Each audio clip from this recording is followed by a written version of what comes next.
자, 예수님이 오늘 본문에 보니까 이제 십자가에 달려서 죽으십니다. 죽음을 맞이하시는 그런 사건을 다루고 있는데 46절에 예수께서 큰 소리로 불러 이르시되 아버지 내 영혼을 아버지 손에 부탁하나이다 하고 이 말씀을 하신 후에 숨지시니라 라고 되어 있습니다. 소위 십자가상에서 예수님께서 7마디 말씀을 하셨죠. 그 중에 이제 가상칠언이라고 하는데 마지막 말씀이 오늘 보면 46절에 나온 그 말씀을 마지막으로 하시고, 그러니까 7번째 말씀이라는 거예요. 그리고 이제 숨지십니다. 그 말씀 중에 이제 내 영혼을 아버지 손에 의탁하나이다 라고 되어 있지 않습니까? 아버지 손에 부탁합니다 라고, 내 영혼을, 예수님의 영혼을 아버지 하나님, 성부 하나님의 손에 부탁합니다. 그 부탁합니다 라고 하는 단어가 파라티데미라고 하는 단어를 쓰거든요. 파라라고 하는 단어와 티데미라고 하는 단어가 합해진 단어입니다. 파라는 뭐뭐 옆에, 파라볼레라고 해서 비유하거든요. 그러니까 비유는 어떤 큰 것이 있는데 이게 사진으로 보면 큰 건지 작은 건지 모르잖아요. 근데 뭘 하나 갖다 놓잖아요. 사람이 그 앞에 서 있다든가. 그걸 비유라고 하거든요. 파라라고 하는 단어는 뭐뭐 옆에라고 하는 뜻이고, 티데미라고 하는 단어는 두다. 그러니까 내 영혼을 파라티데미 한다. 다시 말하면 아버지께 둡니다. 성부 하나님 옆에 둡니다. 맡깁니다. 이런 뜻이거든요. 그러니까 죽음을 목전에 둔 순간에 예수님께서 하시는 기도는 자신의 영혼을 아버지 앞에, 옆에 두기를 원하는 그런 기도를 하셨다는 거죠. 죽음이라는 문제를 해결해 줄 수 있는 분은 오직 하나님밖에 없기 때문에, 죽음이라는 것은 인간에게 굉장히 고통이고 또 씻을 수 없는 아픔이고 누구나 다 두려워하고 겁내는 것일 수 있는데, 그 죽음을 이길 수 있는, 또 죽음을 두려워하지 않을 수 있는, 오히려 죽음을 기꺼이 받아들일 수 있는 유일한 방법 중에 하나가 그 영혼이 하나님께 의탁되면 되는 거거든요. 죽음 이후에 내 영혼이 하나님과 함께 있다면, 그러면 죽음도 두렵지 않죠. 그러니까 마지막 예수님께서 죽음을 목전에 두고 하나님께 자신의 영혼을 의탁하면서 드린 기도를 통해서, 그러니까 마지막 인생의 순간까지 의지할 대상은 하나밖에 없다? 누굽니까? 하나님 한 분밖에 없다. 이걸 가르쳐주고 있는 겁니다. 어느 목사님이 하신 설교 중에 이런 이야기를 제가 보았는데, 여러분 호스피스 아시지 않습니까? 그러니까 죽음이 임박한 사람들, 그게 이제 어떤 애를 드셔서인지 아니면 질병 때문에 그러서인지 임종을 코앞에 두고 있는 분들을 케어하는, 그러니까 평안한 임종을 맞도록 도와주는 역할을 하시는 분들이 호스피스 역할을 하시는 분들이거든요. 30년 동안 이 호스피스 일을 하신 분이 계시는데, 30년 동안 그 일을 했다면 얼마나 죽음을 많이 목격했겠어요. 그 임종 광경을 얼마나 많이 목격했겠어요. 근데 이 30년 동안 호스피스 사역을 한 이분이 사실은 예수를 믿지 않는 분이랍니다. 그러니까 신앙이 없는 분인데, 신앙이 없는 분이니까 죽음의 순간을 객관적으로 관찰할 수 있었던 거예요. 뭐냐면 예수 믿는 사람의 죽음과 예수 안 믿는 사람의 죽음이 다르다는 거예요. 예수 안 믿는 사람이 본 결과, 예수 믿는 사람의 죽음은 두려움이 없대요. 그럼 뭔가 꼭 어디 갈 곳이 있는 것처럼 얘기를 하고, 조바심이나 두려움들이 없고, 자기가 따로 위로할 필요가 없이 마음에 평안이 가득하게 보이고, 심지어는 예수 안 믿는 자신을 예수 믿으라고 위로해주는 그런 마지막을 맞는답니다, 예수 믿는 사람들은. 근데 예수 안 믿는 사람들은 뭔가 이렇게 분노에 차 있고, 그리고 막 소리를 지르고, 뭐 다 그런 건 아니겠지만 대체적으로 그렇다는 거예요. 뭔가를 억울해하고 서러워하고 분노를 금하지 못하는, 자기의 신세를 한탄하는 그런 이야기를 많이 하더랍니다. 예수 안 믿는 호스피스 사역자가 보았으니까 정확한 거겠죠. 그래서 그분이 30년 동안 그런 광경을 보면서 끝내 이제 자신도 그런 체험 때문에 예수를 믿게 되었노라 라고 하는 이야기를 했다고 하는 내용을 보았습니다. 오늘 어버이 주일로 저희들이 지키는데, 여러분, 부모님에게 우리가 이 땅에서 가장 최고로 할 수 있는 효도가 뭘까요? 형제들끼리 돈 걷어서 모아서 여행 보내주면 되는 겁니까? 어머님, 아버님? 뭐 그것도 좋은 일일 수 있겠고, 맛있는 음식 사주는 것도 좋겠고, 뭐 귀한 선물 드리는 것도 좋고, 용돈 두둑히 주는 것도 좋겠지만, 그 부모님이 아직도 예수를 모르고 복음을 듣지 못했다라고 한다면, 어떻게 보면 그냥 우리가 순리적으로 봤을 때, 나이를 많이 드시면 먼저 가잖아요. 순리적으로 봤을 때 주님 앞에 설 날이 가장 임박한 시기에 있는 분이 우리 부모님들 세대 아닙니까? 그럼 그분들에게 우리 자식된 도리로서 해줄 수 있는 최고의 효도 선물은 뭐겠어요? 복음 전하는 거거든요. 물론 복음을 알고 있다면 다르겠지만, 이야기가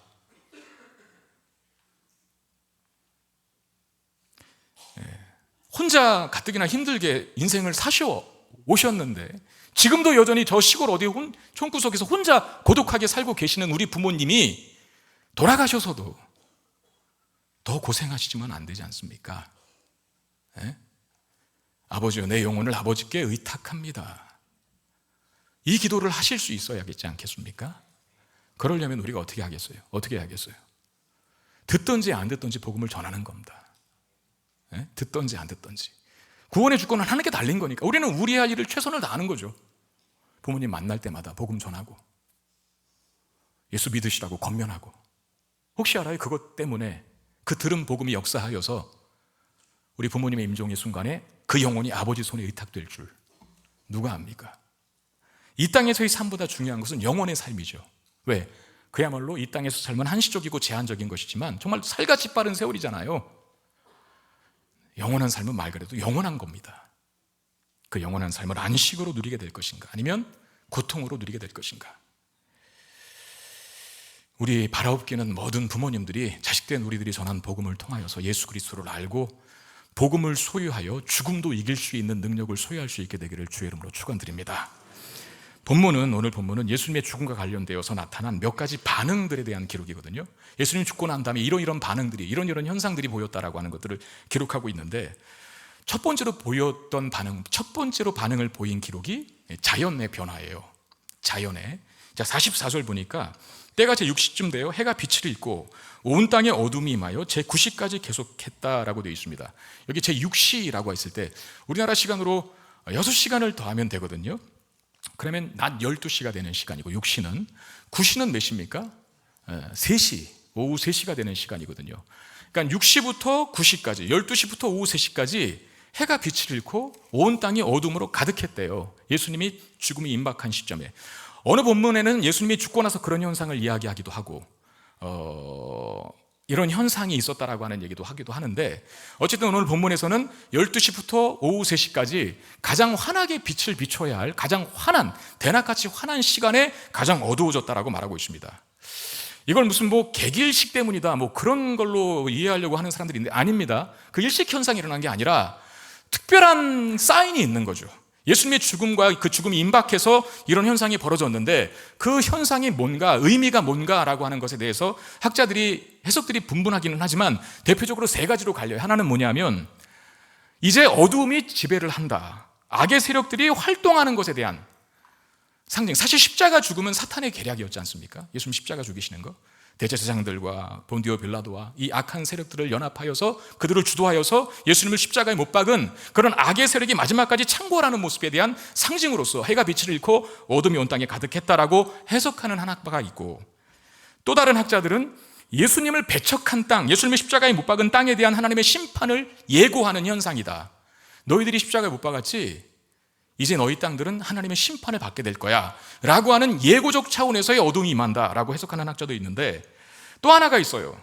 하나님의 아들이신 예수님께서 십자가에 못 박혀 죽는, 어쩌면 놀랍고 이 비극적인 사건, 이 충격적이고 비극적인 사건에 대한 자연의 애통이라고 해석하기도 합니다.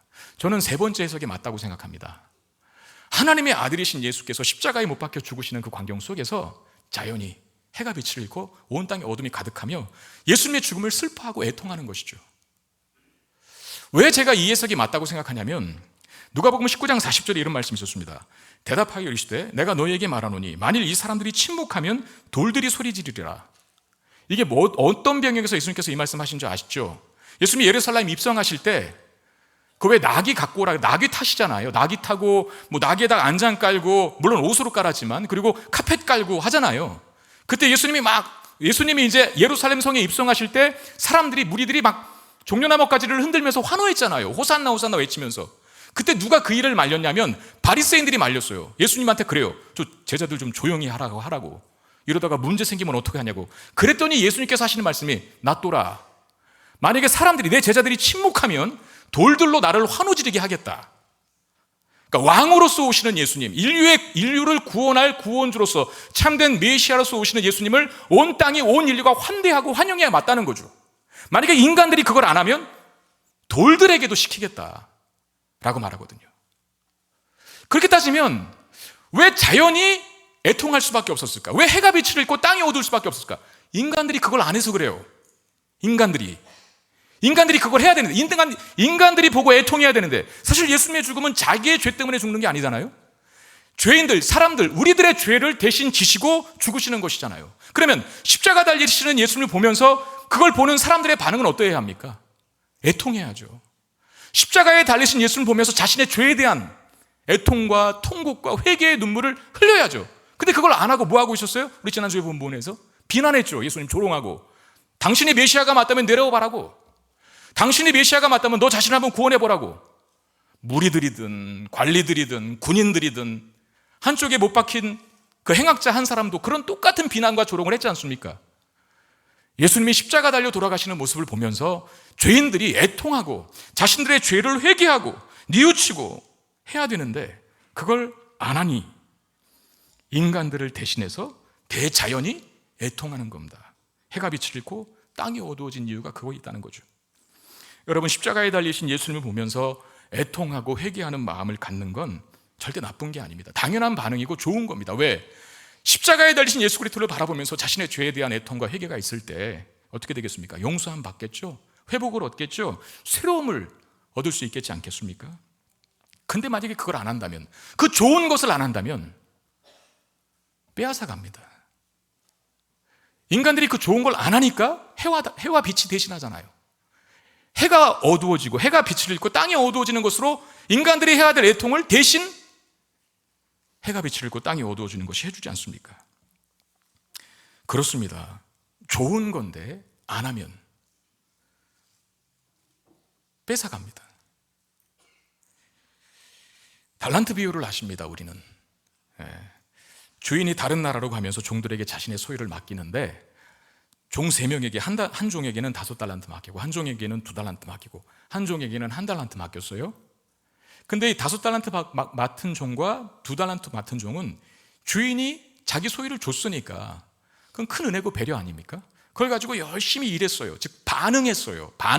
은혜에 반응했어요. 그래서 5달란트를 남겼고 2달란트를 남겼어요. 근데 1달란트 받은 종은 반응을 안 했어요. 열심히 일하는 것으로 주인의 은혜에 보답해야 되는데 그걸 안 했어요. 안 했더니 어떻게 됩니까? 그거 빼앗아서 누구 주죠? 5달란트 남긴 자에게 줍니다. 여러분, 여기서 우리가 깨달아야 돼요. 우리가 하나님께 받은 은혜가 있는데 그 은혜에 감격하지 않고 감사하지 않으면 감격과 감사가 없는 정도로 끝나는 게 아니라 그나마 있는 것마저도 빼앗깁니다. 우리의 삶이, 우리의 영혼이 굉장히 황폐하고 삭막해질 수 있다는 거죠. 여러분, 부탁드리겠습니다. 하나님의 은혜에, 그 사랑에 정당하게 반응할 수 있는 저와 여러분 되시기를 주의 이름으로 축원드립니다. 아내가 아침 식사를 잘 차려줬으면 맛있게 드셔야죠. 그렇죠? 네. 그리고 맛있다고 한마디 해주시고 리액션이 좋으면 다음날 또 좋은 반찬이 나오는 것 아닙니까? 성도들이 식사 대접했는데 목사님들이 먹는 둥 마는 둥 하면 어떻게 하겠어요? 맛있습니다. 감사합니다. 너무 잘 먹겠습니다. 그리고 물론 이제 맛이 없는데 맛있습니다. 그럴 수는 없죠. 그럼에도 불구하고 맛있는데 설탕을 좀 더 이렇게 쳤으면 좋겠습니다라고 얘기를 하든가. 그러니까 리액션이 중요한 거예요. 여러분, 설교하는 저도 마찬가지예요. 막 여기서 열변을 토하고 어느 부분에서는 막 강조해서 선포하고 얘기하는데도 불구하고 그냥 가만히 있으면 설교할 맛이 나겠어요, 안 나겠어요? 제가 어느 부분에서 이제 강조를 할 때가 있거든요. 그럼 어떻게 해야겠어요? 아멘하고 화답을 해주셔야 되는데 그걸 안 하고 있으면은 설교할 맛이 안 난다는 거죠. 빼앗아 가요, 그거. 설교를 통해서 받는 은혜가 남들에게 가요. 내가 받아야 되는데. 여러분, 제가 설교할 때 잘 들으시고 경청하셔서 아멘하고 받으셔서 여러분들의 축복으로 삼기를 주의 이름으로 축원드립니다. 이렇게 계속 이제 이렇게 가주세요. 근데 잠깐 들면 꼭 잠깐 반짝하고 또 끝나 이제. 근데 보세요, 이제 끝에 가서 아멘 다 또 수그러집니다. 네? 끝까지 이 상태로 가실 수 있으면 좋겠어요. 여러분들이 예배의 자리에 왔잖아요. 그러면 딴짓하지 마세요.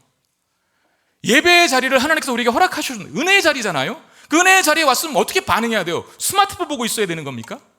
쇼핑하고 앉아있으면 여기까지 와서? 예? 유튜브, 여기 지금 제가 설교하고 있는데 다른 교회 설교 듣고 있으면 되는 거예요?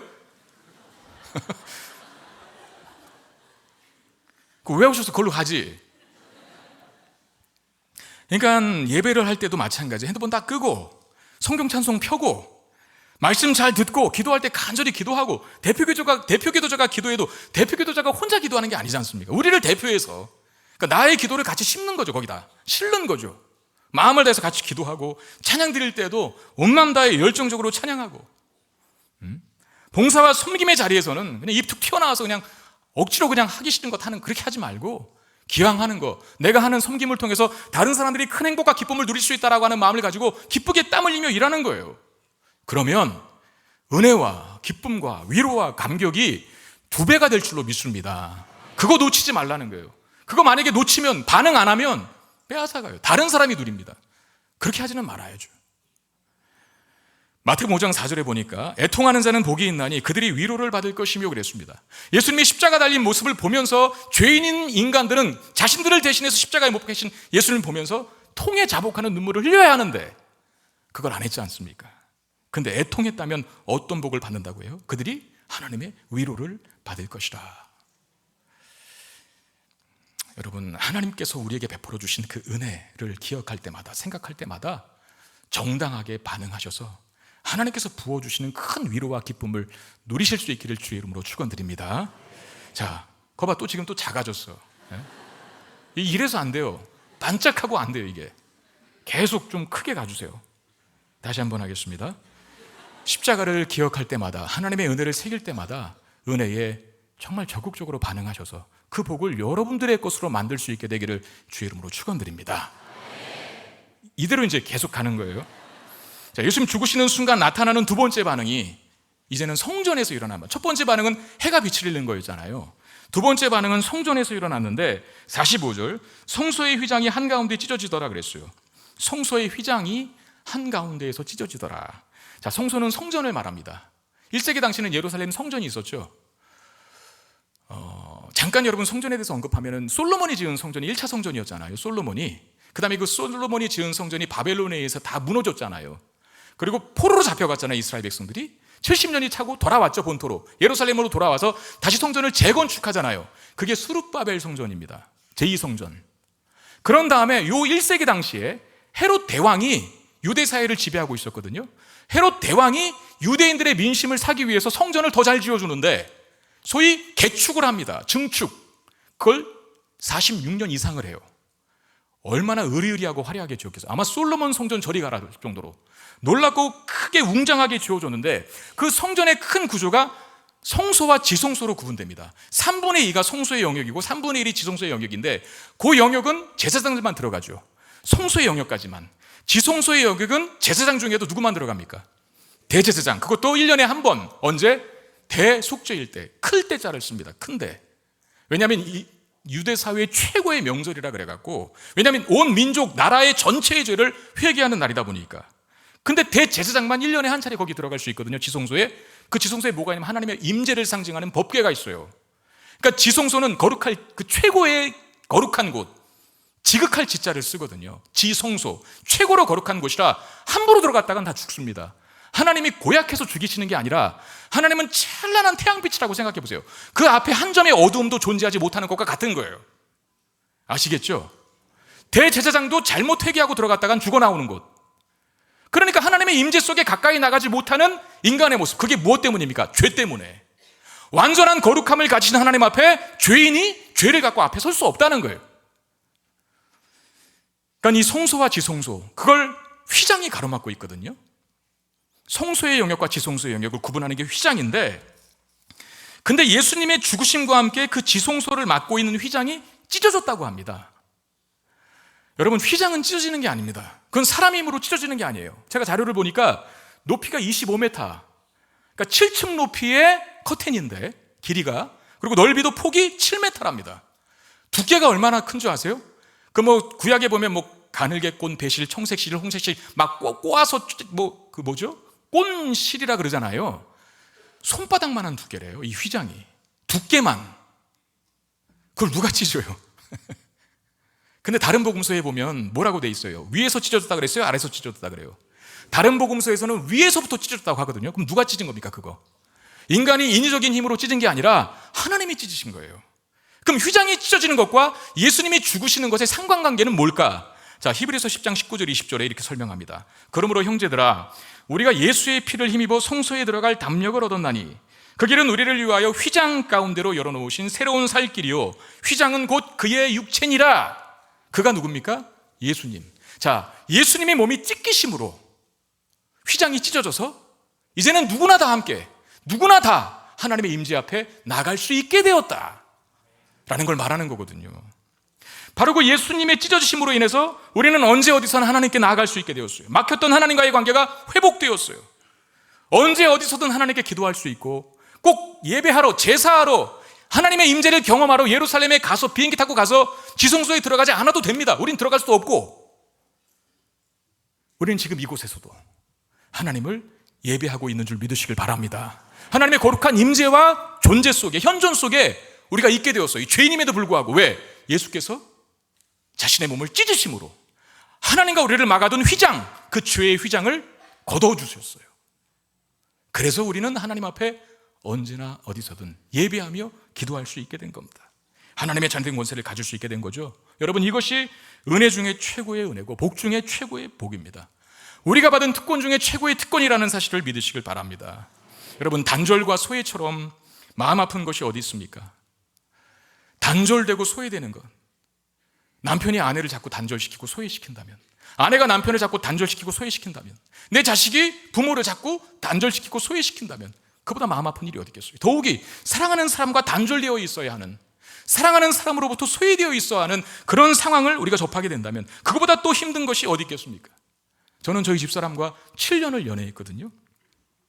교제하다가 가장 핫할 때 군대를 갔습니다. 제가 20살 때부터 사귀기 시작해서 21살 때 군대를 갔는데, 군대를 가서 제일 힘든 게 뭐였을까요? 제일 힘든 게, 군대 가서 연애를 해봤어야 알죠. 군대 가서 제일 힘든 건 그녀를 만나지 못한다는 게 제일 힘들었습니다. 휴가를 고대하고 제대를 염원하는 아주 중요한 한 가지 이유가 뭐겠어요? 휴가 나오면 제일 먼저 어디 갔을까요? 오해하지 마세요. 부모님한테 갔습니다. 먼저 인사는 드려야죠. 인사는 드리고, 그리고 득달같이 어디 달려갔을까요? 그녀를 만나는 거죠. 그녀를 만나서 어디 갔을까요? 차도 마시고 밥도 먹고. 그만합시다.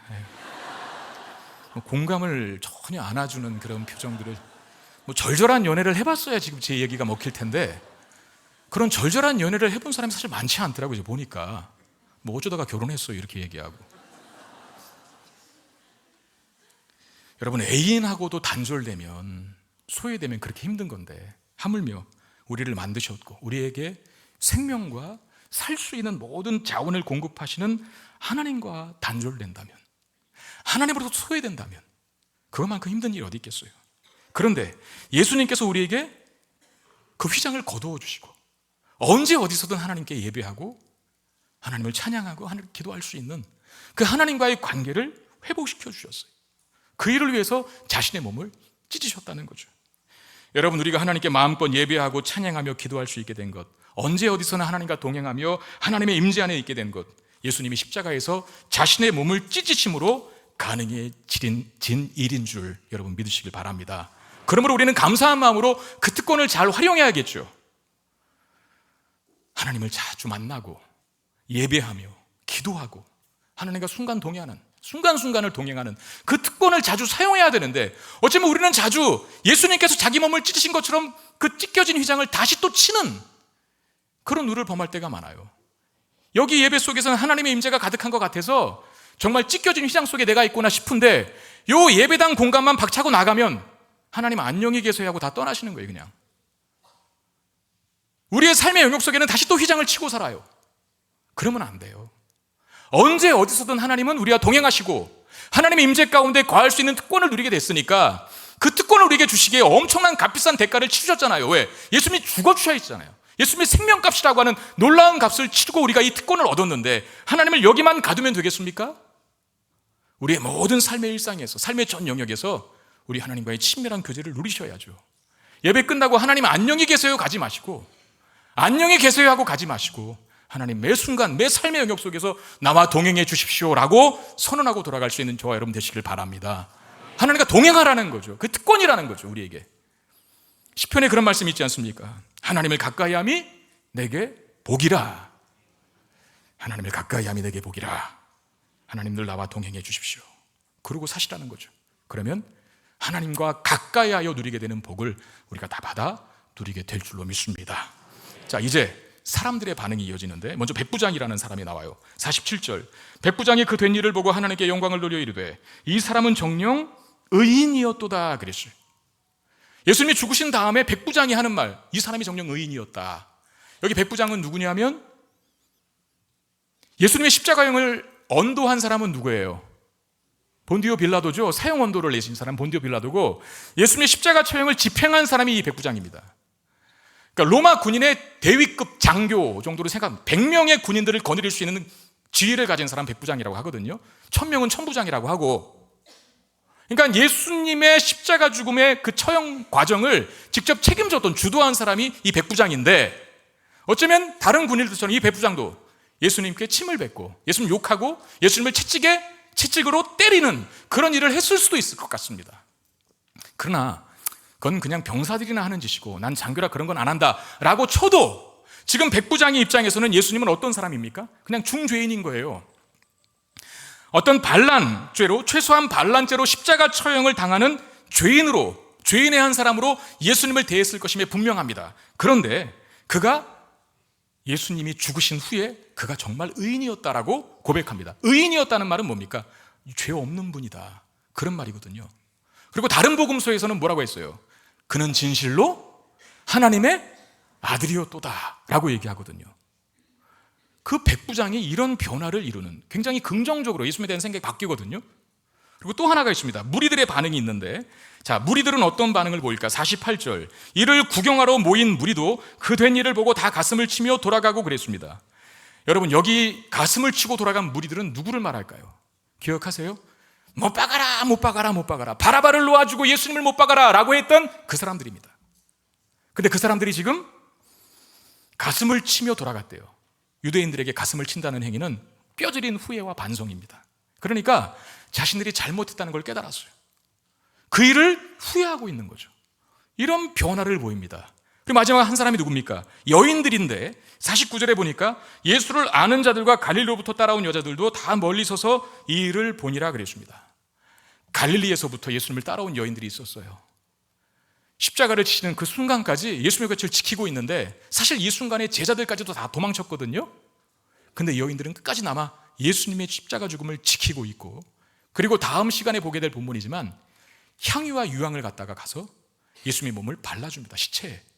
그리고 이들이 그렇게 가다가 부활하신 예수를 만나게 되는 부활의 첫 증인이 되죠. 여러분 보십시오. 이 세 부류의 사람들에게 나타나는 이런 긍정적인 반응, 백부장은 하나님의 아들이었다라고 이야기하고 있고, 무리들은 우리가 잘못했다라고 이야기하고 있고, 여인들은 끝까지 예수님의 죽음을 지키고 있어요. 그런 긍정적인 반응은 무엇 때문에 일어났나 하는 건데, 이 세 부류의 사람들에게 공통적으로 드러난 오늘 성경에 한 가지 표현이 있습니다. 눈치채셨습니까? 성경을 좀 깊이 잘 읽는 사람들은 뭐가 보였을 거예요. 지금 뭐가 보이십니까? 이 일을 보았다 라고 하는 기록이거든요. 자, 제가 정리해 왔는데 한번 보십시오. 47절에 백부장이 그 된 일을 보고 그랬죠. 48절에 무리도 그 된 일을 보고, 49절에 여자들도 멀리 서서 이 일을 보니라 그랬습니다. 이들이 본 게 뭡니까? 죄 없으신 예수님께서 자신들의 죄를 위해 대신 달리신 그 십자가, 그 십자가를 계속 응시하고 바라봤더니 이런 변화가 나타난 겁니다. 여러분, 놀라운 것은 예수님의 죽음이, 예수님의 이 극심한 고통이 생명을 낳게 된다는 거, 변화를 이루고 있다는 거예요. 생각해 보니까 대부분의 놀라운 변화는 죽음의 고통을 통해서 일어나는 경우들이 많거든요. 예를 들어서 생명은 어머니의 해산의 고통 때문에 나타나는 겁니다. 그렇잖아요. 그 아이가 생명을 얻게 되고 생명이 출생할 때에는 어머니의 뱃속이라고 하는, 그 어머니는 그 10달 동안을 그 아이를 뱃속에 두고 다녀야 되는 거예요. 그리고 마지막 순간에 해산의 고통, 저희 장모님이 그래나 누가 그래나 아무튼 여성들이 애를 낳을 때에는 별이 몇 개 보여야 난다면서요. 그렇게 힘든 거라는 거예요. 근데 그런 아주 극심한 고통이 만들어낸 게 뭐냐면 아이, 생명이라는 거죠. 우리가 식사를 할 때도 마찬가지예요. 먹고 살려면 우리가 또 하루를 살아갈 힘과 능력이 있으면 뭔가를 먹어야 되는데, 여러분, 우리가 뭔가를 먹을 때 대부분은 뭔가가 죽습니다. 이해하셔요? 우리가 먹는 음식에 뭐가 죽었기 때문에 우리가 먹어서 죽여서 우리가 살게 되는 거죠. 생선을 잡아먹으셨고, 우리 집사람이 일부 예배 때 이 얘기는 하지 말라 그랬는데, 소와 돼지도 죽었고 밥상에 고기 반찬이 있었다면, 근데 그들의 죽음을 통해서 우리가 살게 돼요. 저는요, 다 아시겠지만 처음부터 예수 믿는 사람 아니었거든요. 우리 집안 자체가 그랬습니다. 근데 저희 누님이 선천성 신장병을 갖고 태어났어요. 몇 살 못 산다 그랬어요. 초등학교 5학년 정도 때, 아니 2학년 때인가 사형 선고를 받고 왔는데, 몰랐죠, 저는 어릴 때. 근데 그 누님이 살겠다고 교회 나가기 시작하더라고요. 그 누님이 다 전도했어요, 저희 집안을.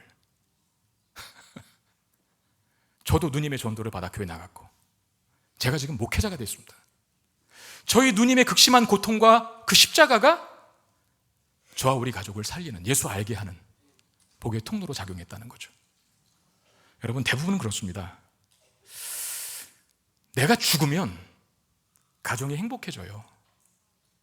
안 죽어서 그래요. 내가 구역에서 자꾸 불화 생기고 뭐가 안 좋고, 전도에도 자꾸 뭐가 안 좋고, 위원회도 뭐가 안 좋다, 다 살아있어서 그래요. 죽어보세요, 한번. 그러면 죽은 나 때문에 그 모임이 행복해집니다. 안 죽으니까 자꾸 불평불만 얘기하고 승질내고, 거기에는 다툼과 분란밖에 없습니다. 근데 놀라운 건 죽으면 행복해져요. 예수님의 십자가가 백부장, 무리, 여인들의 이런 놀라운 반응과 변화를 만들어내고 있습니다. 그렇습니다. 십자가는 세상 사람들의 생각처럼 수치와 모욕이 아니에요. 그 십자가 안에는 놀라운 변화들, 생명력 있는 변화들을 가능케 하는 능력이 있는 거예요. 백부장과 무리와 여인들이 공통적으로 한 행동은 그 십자가를 계속 바라봤다는 거거든요. 그 십자가를 계속 바라보니까 자신들에게 변화가 일어났어요. 생명력 있는 변화가, 좋은 변화가, 긍정적인 변화가. 우리도 마찬가지. 십자가를 계속 바라보셔야 됩니다. 목사님, 그럼 십자가를 바라보는 게 뭡니까? 그 십자가 어떻게 들고 다녀야 되는 겁니까? 목걸이 차고 다닐까요? 그게 아니라, 내가 얼마나 큰 죄인이었으면 하나님의 아들이신 분이 나를 위해 대신 십자가 죽으셔야 했는가 하면서, 그걸 생각하면서 나의 큰 죄성, 내가 큰 죄인이라는 것을 자각하셔야 된다는 것이고, 또 하나는 뭡니까? 내가 얼마나 하나님 앞에 사랑스러운 존재였으면 날 구원하시기 위해서 아들 예수 그리스도를 대신 죽이시기까지 하셨을까라고 하는 생각을 하면서, 묵상을 하면서 하나님의 큰 사랑을 기억하라는 거예요. 그러니까 십자가를 보라는 건 두 가지를 묵상하라는 거예요. 내가 얼마나 큰 죄인인지, 그리고 또 하나는 그 죄인은 얼마나 하나님께서 크게, 놀랍게, 위대하게 사랑하셨는지. 그걸 알면 그 다음 단계가 진행되거든요. 그 다음 단계가 뭘까요? 누구든지 나를 따르려거든 자기 십자가를 지고 나를 쫓을 것이라. 이게 가능해져요. 십자가를 바라볼 때 긍정적인 변화가 나타났던 것처럼, 우리도 십자가를 묵상할 때, 그 십자가를 묵상하여 내가 큰 죄인이고 큰 죄인을 사랑하신 하나님의 큰 사랑을 기억하고 알 때, 내가 져야 할 십자가를 질 수 있는 용기와 능력이 생겨요. 여기서 아멘 해야 되는데, 그 십자가를 묵상할 때 내가 십자가를 질 용기와 능력이 생긴다는 거예요. 그러면 여러분 각자가 져야 할 십자가는 뭡니까? 남편일 수 있고, 어떤 사람은 그 지질이 못난 남편, 어떤 사람은 정말 바가지 긁는 아내일 수도 있고, 어떤 사람은 정말 말 안 듣고 저 커서 뭐 될 건가 하는 자녀일 수도 있고, 어떤 사람은 직장에 있든 교회에 있든 나를 정말 마음 아프게 하고 힘들게 하고 괴롭히고 있는 그 누군가일 수도 있고, 어떤 사람은 질병일 수도 있고, 어떤 사람은 사업일 수도 있고, 어떤 사람은 열악한 환경일 수도 있고, 어떤 사람은 자기가 가진 약점일 수도 있습니다. 그게 십자가예요. 져야 될. 근데 놀라운 건 예수님의 십자가를 묵상할 때 내가 져야 할 그 십자가를 질 수 있는 용기와 능력이 생긴다니까요. 그래서 내가 볼 때는 정말 십자가라 지기 싫었고, 저게 나에게 내 인생에 무슨 도움이 될까 싶었는데, 그 십자가를 끝내 지잖아요. 그건 십자가가 놀라운 변화를 만들어냅니다. 네. 남편의 십자가 잘 지시고, 자식의 십자가 잘 지시고, 내 약점의 십자가 잘 지시면 그걸 통해서 기적을 경험하고 하나님의 은혜와 능력을 2배, 3배 그 이상으로 경험하게 되고 누리게 될 줄로 믿습니다. 오늘 그걸 보여주고 계신 거예요. 십자가를 바라본 자들의 놀라운 생명력 있는 변화, 그 변화 우리도 누리고 취할 수 있게 되기를 주님의 이름으로 축원드립니다. 말씀 기억하며 찬양합시다. 생명과 바꾼 주님의 사랑 내가 잊지 않고 기억합니다. 그리하여 내가 어디 있든지 무엇을 하든지 어떤 환경 속에 있든지 하나님만을 찬양하겠습니다. 우리 고백을 담아서 우리 찬양합시다. 생명과 바꾼 주의 사랑을 잊지 않게 하소서. 나를 위해 흘렸던 주의 눈물 잊지 않게 하소서. 주의 긍휼과 주의 선하심, 주의 긍휼과 주의 선하심 내가 묵상하오니 내 영혼 위에 베푸신 주의 은혜 잊지 않게 하소서. 감사합니다. 감사합니다. 주님 고맙습니다. 그 사랑 때문에 눈물 때문에 주 앞에 다시 한번 찬양합시다. 생명과 바꾼 주의 사랑을, 생명과 바꾼 주의 사랑을 잊지 않게 하소서. 나를 위해 흘렸던 주의 눈물 잊지 않게 주의 긍휼과 주의 선하심, 주의 긍휼과 주의 선 내가 묵상하오니 내가 묵상하오니 내 영혼 위에 내 영혼 위에 베푸신 주의 은혜 잊지 않게 하소서. 감사합니다. 주님 고맙습니다. 감사합니다.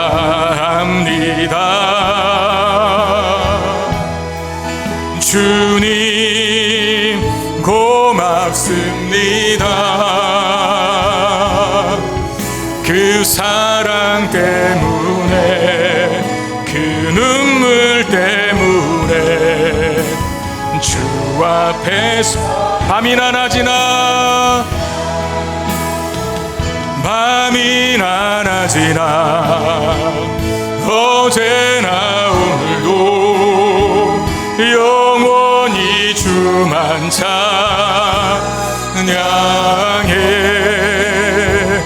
외롭고 슬플 때 낭망하여 넘어져도 언제나 주만 밤이나 낮이나 밤이나 낮이나 어제나 오늘도 영원히 주만 찬양해. 괴롭고 슬플 때 낭망하여 넘어져도 언제나 주만 찬양하겠네.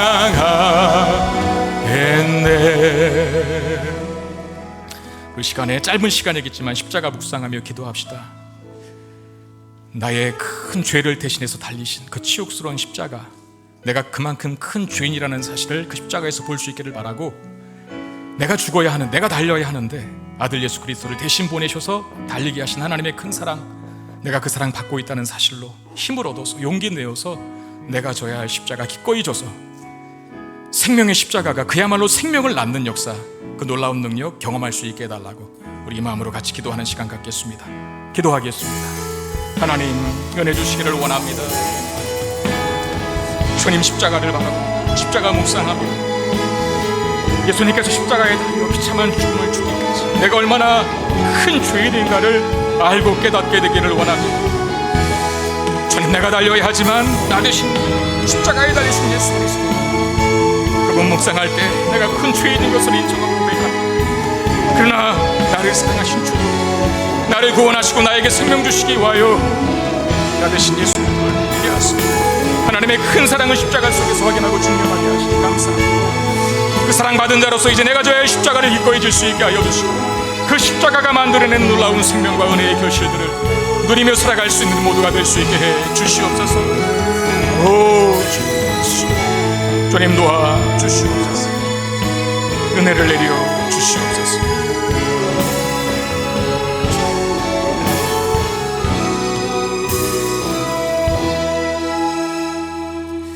하나님, 십자가에 담긴 우리를 향한 하나님의 큰 사랑, 그 사랑에 반응하는 우리가 되게 해 주시옵소서.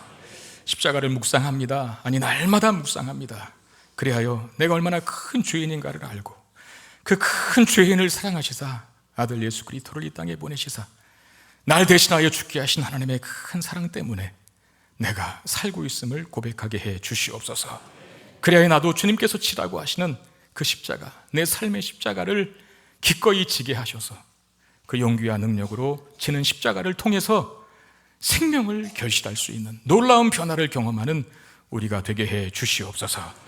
귀한 마음을 하나님 앞에 담아 올려 예물을 드립니다. 주님 받으시고 주님의 나라와 영광을 위해 쓰임받게 하시고 마음을 담아 신앙을 고백하여 드린 손길들 위해 한량없는 복과 은혜를 한 주간 살아가는 데 삶의 모든 필요를 우리 하나님 풍성하게 채워 주시옵소서. 우리 주 예수 그리스도 이름으로 간절히 축복하며 기도하옵나이다. 아멘.